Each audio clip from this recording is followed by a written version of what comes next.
স্বাগতম সবাইকে। আজ আমি আপনাদের একটা বাংলা টাইপের সহজ একটা লেআউট দেখাবো। তো নরমালি আমরা যারা বিজয় ব্যবহার করে অবস্থিত, বিজয় লেআউটটা সেটা অনেকের কাছে একটু কঠিন লাগতে পারে। তো আমি ভাবলাম যে আ এ আরেকটু সহজ কিভাবে করা যায়? তো সেজন্য আমি নতুন একটা লেআউট দেখাচ্ছি যেটার সাথে ইংরেজি বর্ণের অনেক বেশি মিল খুঁজে পাবেন আপনারা।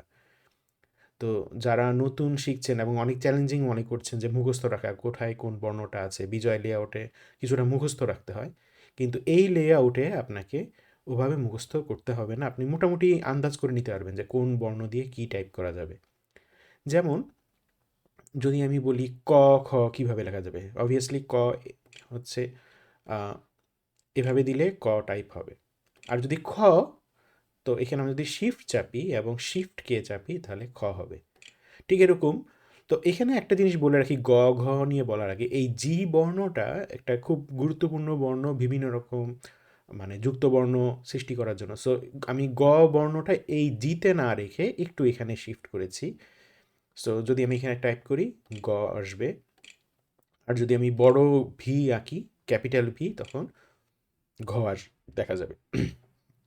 বিজয় কিবোর্ডে কিউ দিলে উম্ম হয়, কিন্তু ইউনি বিজয়তে কিউ দিলে অনুস্বার হয়। তো আমাদের নর্মাল ব্যবহারিক ক্ষেত্রে অনুস্বারটাই আমরা বেশি ইউজ করতে থাকি। যেমন বাংলাদেশ, যেমন বাংলা যদি লিখতে চাই, বি আহ, বাং, তারপর লা। সো এই অনুস্বারটা বেশি ব্যবহার হয়, সেজন্য এই কিউতে আমি অনুস্বারটা রেখেছি। আচ্ছা, এখন আমরা আসি প্রথম থেকে আবার। ক, খ, গ, ঘ, আর এখানে অনুস্বারের বদলে হচ্ছে ইয়। সো নর্মালি এটা হচ্ছে অনুস্বার, কিন্তু ক্যাপিটাল কিউতে ও। তারপর চ এখানে, আর ছ এখানে, সেরকম জ এখানে, ঝ এখানে, ইয়। সো ইয়টা আমি রেখেছি ক্যাপিটাল এম এর আন্ডারে, কারণ মটা রাখবো হচ্ছে এখানে। তো উঁ, ইয়, এই হিসাবে ময়ের নিচে এখানে ক্যাপিটাল এম এর মধ্যে রাখলাম। সো শিফট এম হচ্ছে ইয়। তারপর আম, ট, টটা সহজ, ট টিতে, ঠ ক্যাপিটাল টি, সেরকম ড, ড হইতেছে এই ডিতে, আর বড় ড মানে ক্যাপিটাল ডি হচ্ছে ঢ। আর মূর্ধন্য ন সেটা রেখেছি হচ্ছে ক্যাপিটাল এনে। এখন ত, আমরা তো টিটা ইউজ করে ফেলেছি, তটা টির জন্য আমরা ইউজ করতে পারতেছি না, তো আমি পাশেরটা নিলাম ওয়াই। সো ওয়াইটা দিলে ত আসতেছে, আর ক্যাপিটাল ওয়াই হচ্ছে থ। ঠিক একই রকম সমস্যা এই দয়ের ক্ষেত্রে, আমরা তো ডির ক্ষেত্রে দটা ইউজ করে ফেলেছি, সেজন্য আমরা এফটা ইউজ করব। সো এই দুইটা জিনিস একটু আমাদের মনে রাখতে হবে যে, তবে আমরা কাছাকাছি আমরা খেয়াল করব, যেমন জির কাছাকাছি হচ্ছে এইখানে গ, ডির কাছাকাছি এখানে দ, এবং টির কাছাকাছি এখানে ত। সো আমরা দেখি এই যে দ, আর অবভিয়াসলি ধ কখন হবে, ক্যাপিটাল এফ এ, আর ন হচ্ছে এই এন এ। সো গেল। এরপর হচ্ছে প, আর আমরা যদি ক্যাপিটাল পি লিখি ফ, আবার ব, আর ক্যাপিটাল বি লিখলে ভ। এখানে একটা কনফিউশন হতে পারে যে ভিতে কি ভ, এটা রাখিনি, কারণ বি এবং ক্যাপিটাল বি ওভাবে করে ভ রেখেছি, আর বিতে হচ্ছে যদি মনে পড়ে গ আর ঘ। এখন আমরা আসি ম, এরপর আছে জ। সো অন্তস্তীয় এখানে আছে, কিন্তু এটা হচ্ছে ক্যাপিটাল অন্তস্থ। এখানে বিজয়তেও এখানে অন্তস্থটা দেওয়া। এরপর র, বিজয়তে এখানে, কিন্তু আমার এই জিনিসটা ভাল লাগতো না, আমি সেজন্য এখানে রেখেছি র। আর বাড়ি লিখতে যে রটা লাগে, মানে ভারী একটা যে র, সেটা আমি এখানে রেখেছি। সেটা বিজয় হচ্ছে পির এখানে, কিন্তু আমি রেখেছি এই ক্যাপিটাল আর এখানে। তারপর জ, র, ল, লটা অবভিয়াসলি এল এ রেখেছি, আর হ হইতেছে এইচে। তো দেখা যাচ্ছে জ, র, ল, হ, আম, আ, অন্তস্থ। তারপর এখানে একটা যদি মনে পড়ে যে আমি এইখানে তো ডয় শূন্য র ইউজ করেছি, তো ঢয় শূন্য র কোথায়, সেটা হচ্ছে এল এর আন্ডারে। তো এই জিনিসটাও একটু মনে রাখতে হবে যে, কারণ এটা এই ঢয় শূন্য রটা খুব কম ইউজ হয়। যেমন গাঢ়, গাঢ়, এরকম দুই একটা শব্দ ইউজ হয়, সেজন্য আমি একটু মানে একটু অন্যরকম জায়গায় রেখেছি, মানে যেখানে সহজে টাইপ করা হবে না। তো এই র বর্ণটা এবং ত বর্ণ, থ বর্ণ এবং দ এবং ধ এবং গ, এইগুলি একটু মনে রাখতে হবে, কিন্তু অন্যগুলো কিন্তু দেখলেই বোঝা যায় যে জতে, সরি, জতে জ, আর টিতে ট, ডতে ডিতে ড। সো এখন আমরা আসি জড় লহ অন্তস্তীয় শব্দ গেল। এখন অনুস্বার তো দেখালাম যে এখানে হচ্ছে অনুস্বার। বিসর্গ আমি লিখেছি শিফট এইচ, যেমন আহ, যেমন আমরা যদি এরকম লিখি আহ, এখানে হ, আর এখানে যদি আমরা শিফট ইয়ে দিই হ। সো এই বিসর্গকে রেখেছি আমি হয়ের নিচে।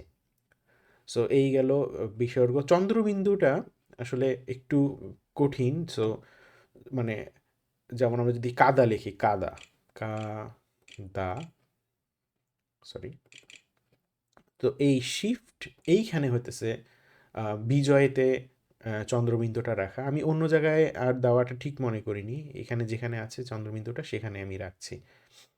সো এখানে বিজয়ের সাথে মিল আছে, আর খণ্ড তো বিজয়তে আছে এখানে, তো আমি সাথে রেখেছি। আচ্ছা, এখন আমি তো ব্যঞ্জন বর্ণ দেখালাম, এখন স্বরবর্ণগুলো দেখাই। তো স্বরবর্ণ আমি সব ডিলিট করে দিই। সো প্রথমে দেখাই স্বরেও। সো এমনি এই জিনিসটা হচ্ছে আকার হিসেবে ইউজ হয় এ, কিন্তু যখন আমরা স্বরেও লিখতে যাব তখন আমাদের শিফট চেপে আমরা যদি এ চাপি তাহলে স্বরে হয়ে যাবে। এখন দুইভাবে স্বরে আ লেখা যায়। সো এভাবে স্বরেও লিখে আ দিতে পারি, অথবা আমরা জি লিখে এটা দিলে আ হয়ে যাবে। সো এই জি বর্ণটা কি কাজে লাগে দেখতে পাচ্ছেন, যে জি লিখে এ দিলে আ হয়ে যায়, জি লিখে ই দিলে ই হবে, জি প্রেস করে শিফট আই চাপলে দীর্ঘ ই হবে, জি চেপে তারপর উ যদি লিখতে চাই তাহলে উ লিখলে এইভাবে, আর দীর্ঘ উ লিখতে গেলে শিফট চেপে এই ক্যাপিটাল ইউ। সো রিটা কোথায়? রিটা হচ্ছে এইখানে, এক্স এর এখানে। সো এক্স আর জি আমরা দেখব যে কী কাজে ব্যবহৃত হয়। সো এই দুইটাকে আমি একটু মানে যেহেতু রিটা খুব কম শব্দে ইউজ হয়, ঋণ, সেজন্য এখানে রাখা। আর এ ওই একইভাবে বুঝতে পারছেন, জি লেখে এ, জি লেখে ক্যাপিটাল ই দিলে ওই। আবার ও কোথায়? খুব স্বাভাবিক, জি আর এখানে হচ্ছে ও, আর ও হচ্ছে শিফট লেখে এখানে ও।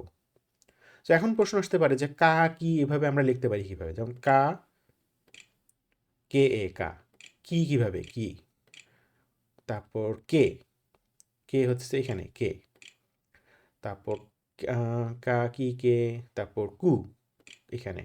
তো দেখা যাচ্ছে আমরা যদি দীর্ঘ ই দিতে চাই, ধরা যাক কে লিখে শিফট ই, কি। সো এই তো গেল। আচ্ছা, অন্যগুলো কমপ্লিট করি। কো কিভাবে লিখবো, কো, এবং কৌ কিভাবে লিখবো। তো এখানে গেল যেমন নৌকা,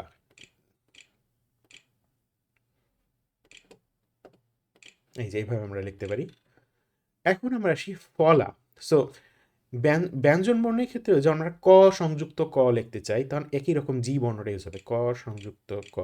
যেমন অক্কা পেল, যেমন অক পা পেল। সো এরকম যেই বর্ণের সাথে আমরা যেই বর্ণ মিলাতে চাই, যেমন আমরা ধরা যাক প্লবতা, এরকম একটা শব্দ লিখব, প, তারপর জি, তারপর ল, সরি ব তা।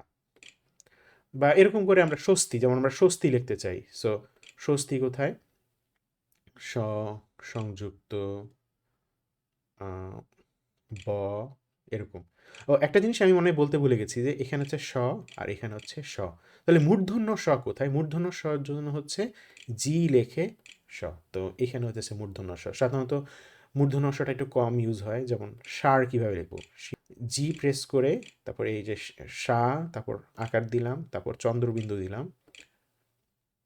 আর এখানে হতেছে র, সার। সো এইভাবে করে আমরা মূর্ধন্য স লিখতে পারি। সো আপনারা দেখতে পাচ্ছেন যে এখানে মোটামুটি খুব সহজেই আপনারা বাংলা টাইপ করতে পারবেন। যদি মনে রাখার জন্য মনে রাখতে হবে যে টির পাশে ত, আর ডির পাশে দ, আর এই জির পাশে গ। আর আরেকটা জিনিস মনে রাখতে হবে যে এই এল এর পিছনে হতেছে, ক্যাপিটাল এল এর পিছনে হচ্ছে সেই ঢয়ের। আর যদি আর এখানে কি বাটন আছে এটা তো বলা হয়নি। এখানে হচ্ছে যেমন ক লিখে আমি এরকম একটা দিলাম, এটা ক্রম ক্রম হয়ে গেল। তারপর ধরা গ্রহণ। সো এখানে হচ্ছে আমার গ, তো এখানে দিলাম, এটা আমার রফলা হিসেবে কাজ করবে। তবে আমরা অন্যভাবেও লিখতে পারি, যেমন গ র তারপর র, এভাবে করেও আমরা লিখতে পারি। সো আমার এই বাটনটা আসলে লাগবে না। মানে আমি যদি এইভাবে, মানে এটা হচ্ছে শর্টকাট, যে এখানে যদি আমি সরি গ সংযুক্ত র এভাবে লিখি, তাহলে আমার ৩টা বাটন চাপা লাগে, কিন্তু এইটা দিয়ে এভাবে দিলে আমার জাস্ট ২ বাটনে আমি গ্রো লিখতে পারি। ঠিক এরকম কর্ম, আমি যদি কর্ম লিখতে চাই কীভাবে লিখবো? তারপর হচ্ছে র সংযুক্ত ম, কর্ম। ধর্ম, যেমন ধর্ম কীভাবে লিখবো? যে আমার এখানে এখানে হচ্ছে ধ, তারপর হচ্ছে র সংযুক্ত ম, ধর্ম। যেমন বাক্য লিখতে চাইলে আপনারা কীভাবে লিখতে পারবেন? বি এ ক সংযুক্ত জ। সো এই জটা আপনারা আবার শিফট জি দিয়েও টাইপ করতে পারবেন। তো এটি আপনাদের দেখানোর ছিল। আপনারা যদি ট্রাই করতে চান, হয়তো আপনাদের অভ্র ইনস্টল নেই অথবা বিজয় কিবোর্ডে লিখতে আপনার কষ্ট হয়, আমার মনে হচ্ছে এই কিবোর্ডে আপনাদের জন্য লেখাটা অনেক সহজ হবে। সো ধন্যবাদ দেখার জন্য।